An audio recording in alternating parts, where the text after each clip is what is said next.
지난 시간에는 이스라엘의 제5대 사사인 기드온에 관해 말씀드리면서 두 가지를 짚어봤습니다. 첫째는 누구나 평안할 때 평소에 더 많이 기도하고 더 하나님과의 관계를 바르게 가져가야 한다고 했습니다.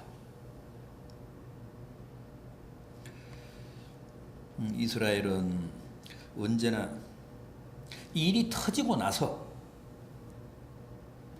하나님께 징계를 당해서 남의 나라에 종살이를 하면서 8년 혹은 18년 20년간이나 죽을 고생을 다 하고 나서야 하나님께 구원을 호소하고 회개해서 하나님의 구원을 받았습니다. 그런데 그런 패턴이 기계처럼 반복됐습니다. 기드온의 경우도 그렇습니다. 드보라 시절 40년 동안 잘 지냈습니다. 평온했습니다. 그런데 드보라가 죽자 이스라엘이 다시 죄를 짓기 시작합니다. 타락하기 시작합니다.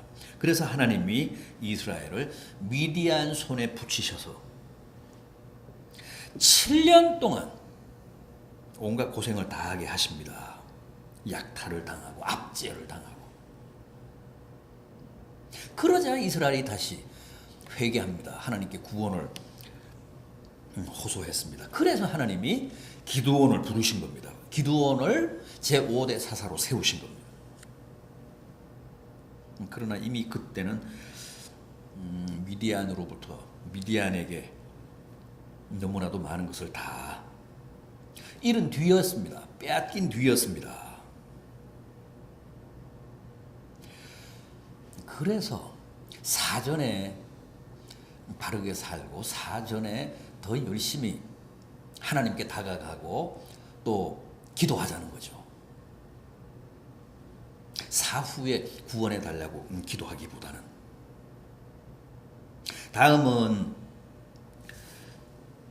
누구나 태어날 때부터 용사는 아니라고 했습니다.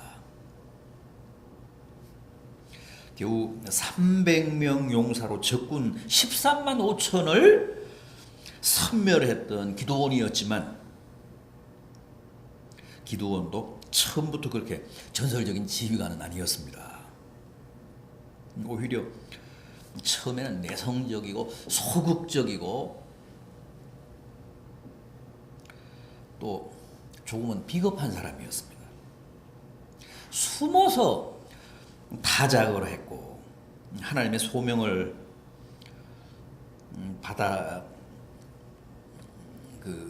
받은 뒤에도 나의 집은 므낫세 중에서도 지극히 약하고 나 역시도 내 아버지 이 집에서 가장 작은 자라며 하나님의 그 부르심을 하나님의 소명을 사양하고 회피했습니다. 그런데도 하나님이 그를 막 달래잖아요. 너야말로 큰 용사다 그러면서 막 격려하십니다. 용기를 불어넣어 주십니다.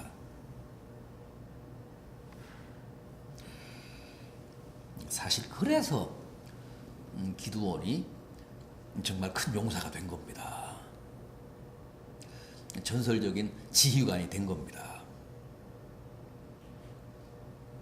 여러분, 아무리 약하고 비겁해도 하나님이 함께 하시고 하나님이 역사하시면 누구나 기드온처럼 위대한 리더가 됩니다.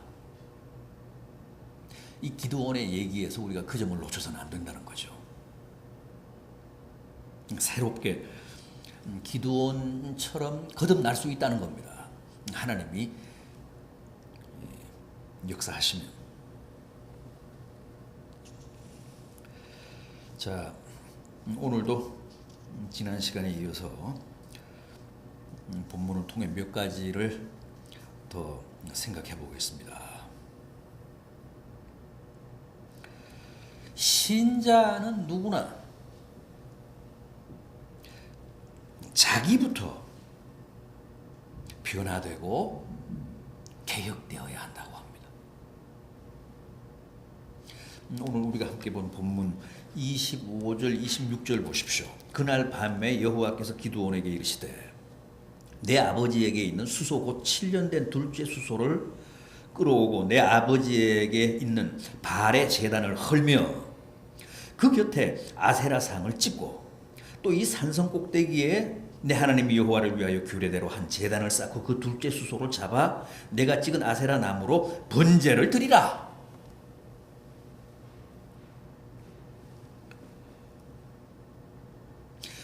너부터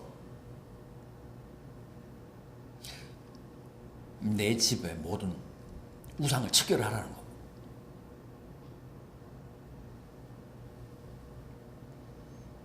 우리는 언제나 하나님의 말씀을 들으면서도 자꾸만 남을 생각하잖아요. 자기가 지금 듣고 있는 말씀을 자기에게 적용해야 되는데 그렇게 하기보다는 자꾸만 남을 떠올립니다. 우리 남편이 저 말씀을 들어야 하는데, 아니면 어느 구원사가 들어야 되는데, 혹은 어느 집사가 저 말씀을 꼭 들어야 되는데, 그러면서 안타까워합니다. 이 시간 이 자리에서 선포되는 말씀은 다 내게 주신 말씀입니다. 내게 적용해야 합니다. 내가 들어야 합니다.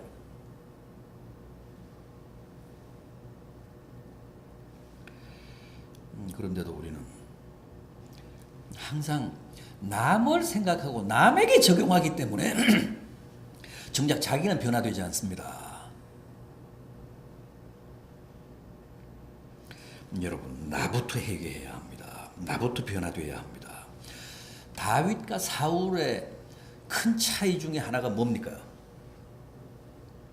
다윗은 평생 하나님의 면전에서 살았습니다. 하나님과의 관계에서 살았습니다. 그런데 사울은요, 늘 다윗을 생각했습니다.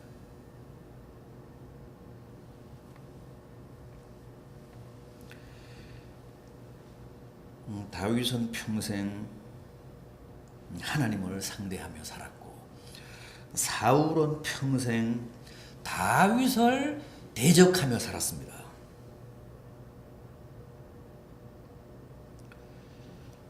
다윗 보십시오. 하나님이 자기를 인정하면 기뻐했고, 또 범죄해서 하나님과의 관계가 깨어지면 가장 가슴 아파했습니다. 그러면서 서둘러 회개하고 하나님께 사죄를 빌었습니다. 그런데 사울은 왕이면서도 늘 다윗을 의식하고 다윗을 추적하고 다윗을 미워하며 살았습니다. 다윗의 불행이 그의 기쁨이었습니다. 다윗의 행복이 그의 불행이었습니다.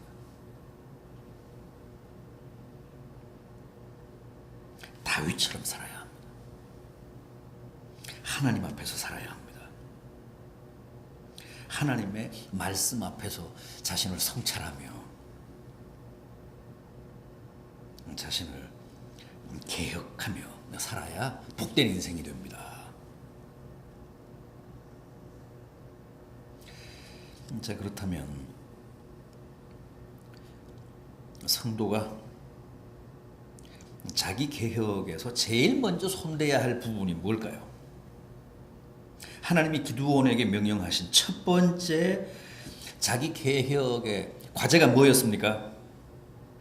25절 하반절 말씀 보십시오. 발의 단을 헐고 아세라 상을 찍으라는 겁니다. 우상 소탕입니다. 기드온의 아버지가 요아스인데, 이 요아스는 우상 숭배에 아주 열심히 였습니다. 자기 집에 발의 단을 만들고 거기에 아세라 목상까지 세워두고 우상을 숭배했습니다. 므낫세 집하고 정통 하나님의 백성이라는 사람의 집에 이렇게 우상의 제단이 있었습니다.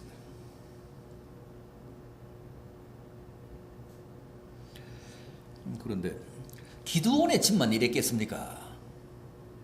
기드온의 아버지 요아스만 이렇게 우상을 섬겼겠습니까? 그 시대 사람들이 이렇게 정신적으로 신앙적으로 타락했었다는 거죠.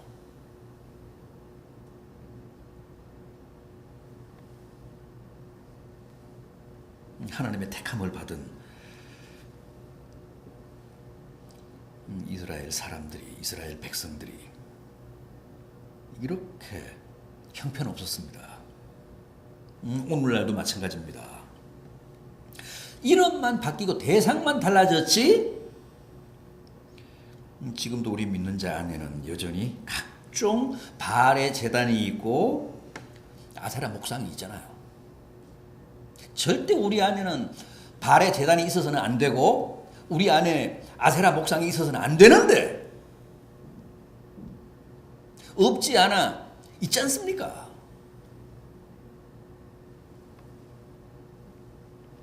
그것부터 척결하라는 겁니다. 그것부터 헐고 찍으라는 거예요. 도끼로. 하나님이 기드온에게 나라를 구원하는 큰 사명을 맡기기 전에 먼저 이렇게 자기 개혁을 촉구하시면서 우상부터 척결하라고 하셨습니다.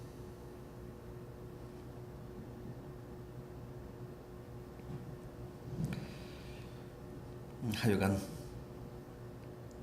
내게 하나님보다 더 소중한 게 있다면, 내가 지금 하나님보다 더 사랑하는 게 있다면, 하나님보다 더 기대고 신뢰하는 게 있다면 그게 다 바알입니다. 그게 다 아세라입니다.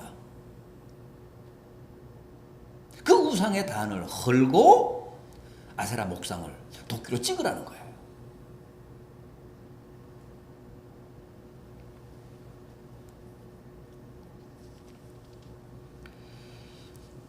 부디 내 안에 있는 우상의 단을 헐므로 나부터 개혁되고 나부터 새로워지는 은혜가 있기를 진심으로 기원해 마지 않습니다.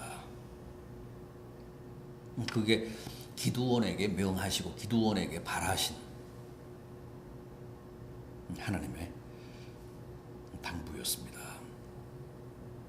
다음은 믿음이라는 것은 결국 순종이라는 겁니다. 이 기드온 얘기가 우리에게 주는 중요한 교훈 가운데 하나가 바로 그겁니다. 믿음은 순종이다. 믿음은 순종이라는 등식. 앞에서 말씀을 드렸다시피 기드온은 참 소심했습니다. 또 겁이 많았습니다. 27절을 보십시오. 오늘 본문 27절. 우상을 척결하라는 하나님의 명령을 듣고도 기드온이 두려워서 감히 백주에는 뭐 할 엄두를 못 내고 밤에 그 일을 수행했다고 합니다.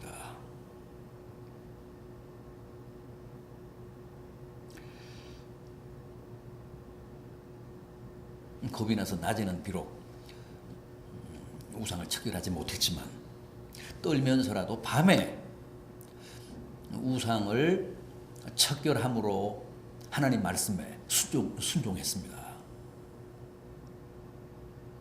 다름 아닌 이게 바로 믿음이라는 겁니다. 기드온에게는 그래도 믿음이 있었습니다.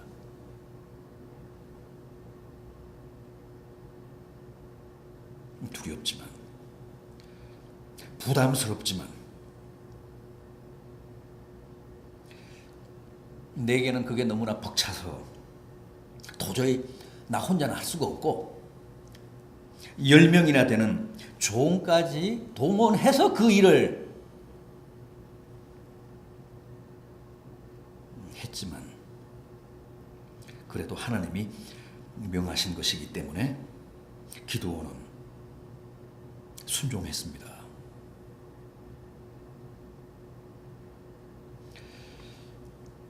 어떤 사람은 그럽니다. 그렇게 할 바에는 나는 아예 안 한다. 그렇게 비겁하게 떳떳하지 못하게 할 바에는 난 아예 안 해. 그건 옳지 않습니다. 깔끔하게 하지 못하고 번듯하게 하지 못하고 훌륭하게는 하지 못하지만 그래도 말씀에 자기 힘껏 최선을 다해 순종하는 모습이 아름다운 겁니다. 그게 믿음입니다.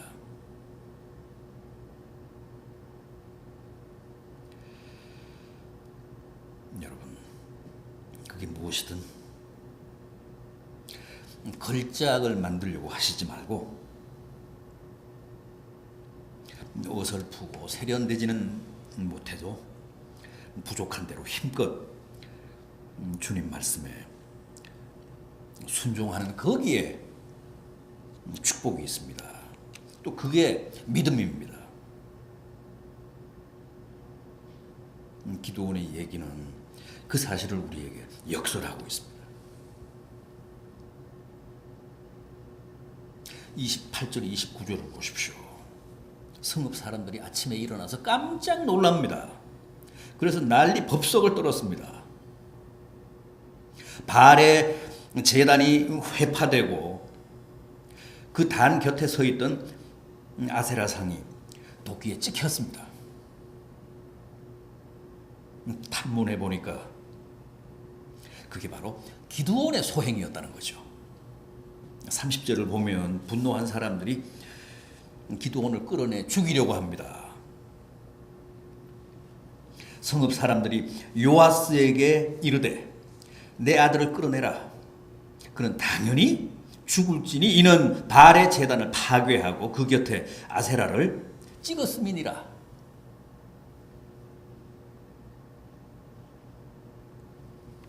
율법에 의하면 원래 우상 숭배자는 돌로 쳐 죽이게 돼 있죠. 그런데 보십시오. 여기서는 사람들이 거꾸로 우상을 척결했다고 기드온을 죽이려고 합니다. 당시 사회가 이렇게 잘못되어 있었다는 겁니다. 거꾸로 가고 있었다는 뜻입니다.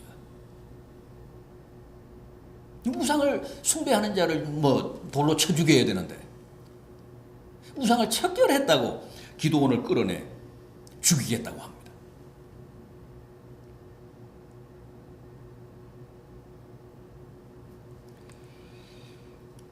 타락한 사회는 언제나 그렇습니다.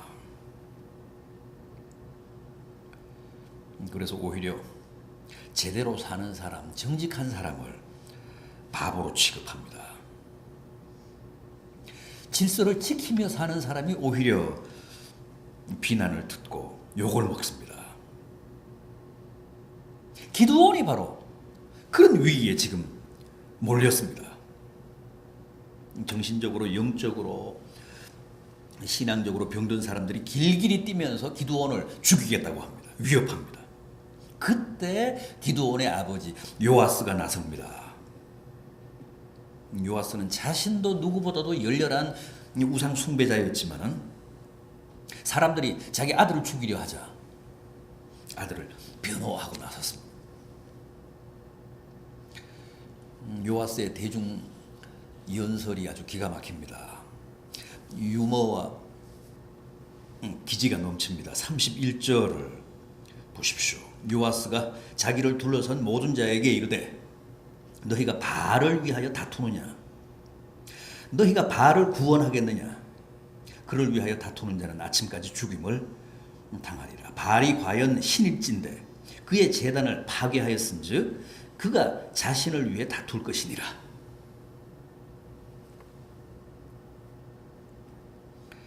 만일 바알이 진짜 살아있는 신이라면 기드온이 바알 신전을 훼손했으니까 다 부셨으니까 바알이 나서서 직접 기드온을 심판할 거다. 죽일 거다. 그러니까 너희가 대신 나서서 설치지 말라는 뜻입니다. 바알이 오면이 살아있는 신인데 자기 신전을 이렇게 훼손한 기드온을 가만두겠느냐. 반드시 바알이 살아있는 신이라면 기드온을 죽일 것이니 너희는 자제하라고 합니다. 이 사건 때문에 기드온에게 여룻바알이라는 별명이 생겼습니다. 바알과 더불어 논쟁했다 혹은 바알과 싸워 이겼다 그런 뜻입니다. 바알을 이긴 자 얼마나 멋있습니까?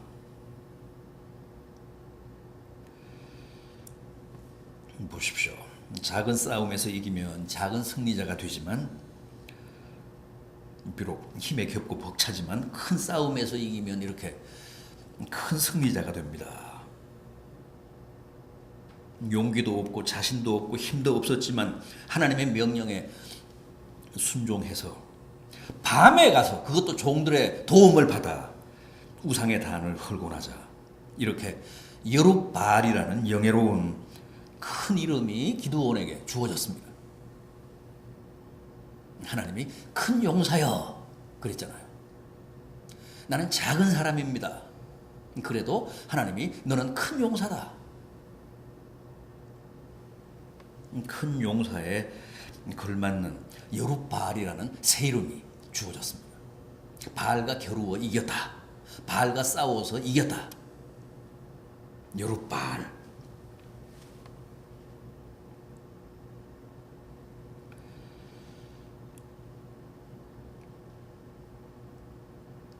마지막으로 또 하나 생각해 보겠습니다.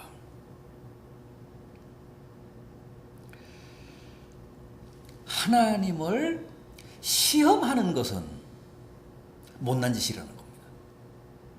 그건 진정한 믿음이 아니라는 겁니다. 여러분 오늘 본문인 이 사사기 6장이 왜 이렇게 길어졌습니까? 기드온의 사사의 얘기가 왜 다른 사사에 비해 이렇게 장황해졌습니까? 기드온이 계속해서 하나님을 시험하느라 이렇게 길어진 겁니다.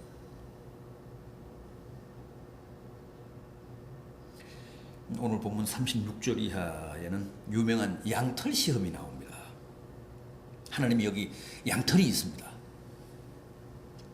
제가 나가서 싸우는 게 하나님의 뜻이면 제가 나가서 싸울 때 하나님이 반드시 제게 승리를 가져다 주신다면 이 양털에만 이슬이 맺히게 하시고 다른 땅은 뽀송뽀송 마르게 해주십시오. 그래서 정말 하나님이 그렇게 해주셨습니다. 그런 기드온의 기도를 들어주셨습니다. 그래서 양털에 맺힌 이슬을 가지고 와서 그래서 짜봤더니 한 대접이 나오더라는 거예요. 다른 맨 땅은 말라 있었고요. 그럼 거기서 끝났으면 참 좋았을 텐데 여전히 확신이 없는 겁니다. 여전히 미심쩍었던 겁니다. 그래서 다시 요청합니다. 이번에는 거꾸로 양털만 뽀송뽀송하고 다른 땅들은 다 홍건이 적게 해주십시오. 이슬이 내려서.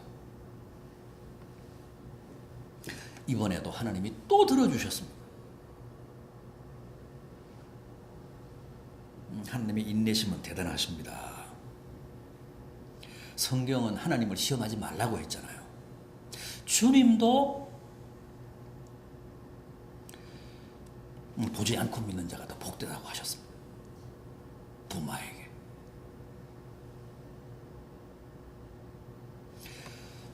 여러분, 하나님은 우리가 참 못 믿겠다고 하시면 표적을 보이십니다.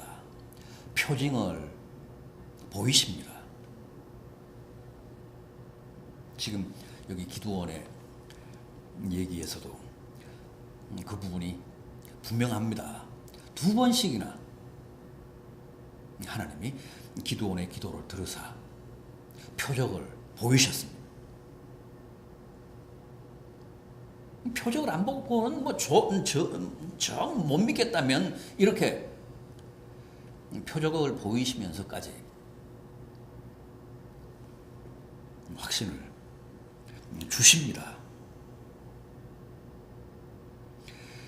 그러나 그런 믿음은 결코 좋은 믿음은 아니라는 거예요. 복된 믿음은 아니라는 겁니다. 참 못 믿겠다고 하면 보여주시기는 하지만 그게 바람직한 믿음은 아니라는 겁니다. 그게 성경의 가르침입니다. 당시 절박한 이스라엘의 여러 가지 사정을 감안하셔서 기드온을 꼭 사사로 세우사 그를 통해 이스라엘을 구원하시기를 원하셨기 때문에 기드온이 2차례나 이렇게 하나님을 시험했지만 하나님이 거기에 응하사 표적을 보이시기는 하셨습니다. 그 표적 보기 전에는 확신을 못 갖겠다는데 어떡합니까? 그러나 우리가 이런 사실을 일반화해서는 안 된다는 거죠. 기드온에게 보이셨던 것처럼 우리에게도 표적을 보여주십시오. 누구나 그렇게 하나님께 주문하는 것은 옳지 않다는 겁니다.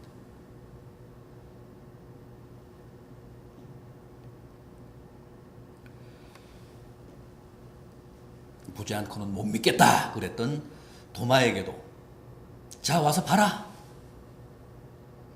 이 손바닥에 못자국과 허리에 창자국에 너 손을 넣어봐라. 그리고 믿음 없는 자가 되지 말고 믿는 자가 되라. 너는 본고로 이렇게 믿느냐? 보지 않고 믿는 자가 복되다.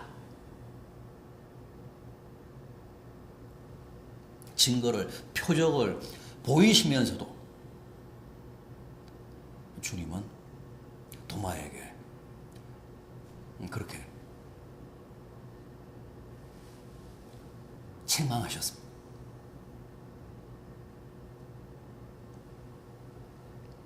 도마가 주님을 뵙고 주님의 못자국과 창자국을 보고 비로소 나의 주님, 나의 하나님 그렇게 고백을 하자.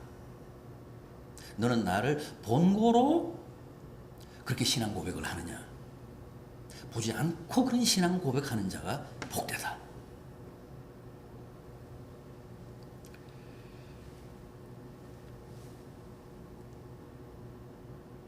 주님도 악한 세대가 악하고 음란한 세대가 표적을 구한다고 하셨습니다.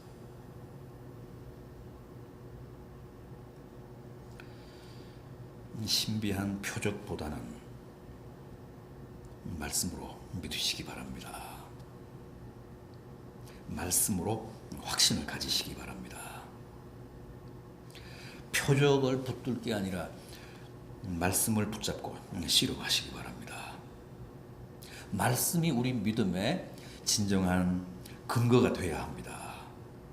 그 사람이 정말 성숙한 그리스도인이고 복된 성도입니다. 우리는 사사기 6장에 소개된 이 제 6대 사사인 기드온을 통해 그 점을, 그 사실을 다시 한번 확인할 수 있어야겠습니다. 오늘은 여기까지 하겠습니다. 기도하십시오.